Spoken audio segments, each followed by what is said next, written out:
They say life begins at 40, and if the size and scale of this premiere was anything to go by, well, that might also hold true for James Bond. The Royal Albert Hall was the venue for the world premiere of Die Another Day, Pierce Brosnan's fourth stab at the role of 007, and the biggest budget Bond movie ever. It's 40 years since James Bond first graced cinema screens. Since then, there have been the hits. You're one of the most beautiful girls I've ever seen. Thank you, but I think my mouth is too big. No, it's the right size.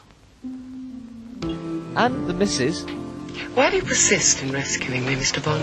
It's becoming a habit, isn't it, Countess's razor? But throughout, Bond has always managed to fight, charm and talk his way out of any situation, with tongue firmly planted in cheek throughout. Very much a British cultural icon. This movie is celebrating its own existence over 20 movies, 40 years from the book to the films, 5 men who have played the role of James Bond, countless beautiful women, and it is loved. It is one of the most loved characters, and will go on when my day is done in the sun with Bond. There will be another one after me, I'm sure of that. It's not changed that too much, except the latest change. They've become more and more glamorous, and unfortunately Bond gets younger and more handsome.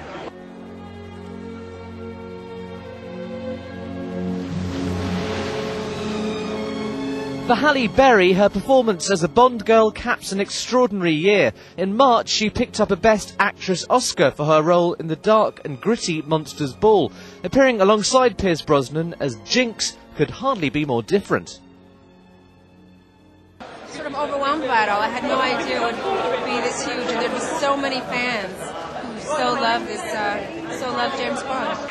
Of course, no Bond movie is complete without a villain. In Die Another Day, the man with visions of world domination is played by actor Toby Stevens, the son of the legendary Maggie Smith. Something in return for what it has given me. Those little shards of heaven known as diamonds.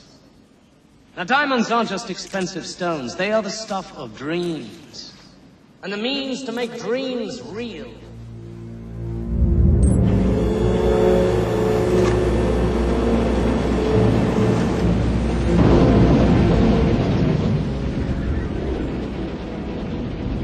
It was the most extraordinary experience I've ever had, really. I mean, from beginning to end, it was a roller coaster ride. I mean, the fact that I got the part was a huge surprise to me. I was very nervous prior to filming. When I started, I was very quickly put at my ease by Barbara Broccoli and Michael Wilson, who are the loveliest producers I've ever worked with. So, this is where they keep the old relics in, eh?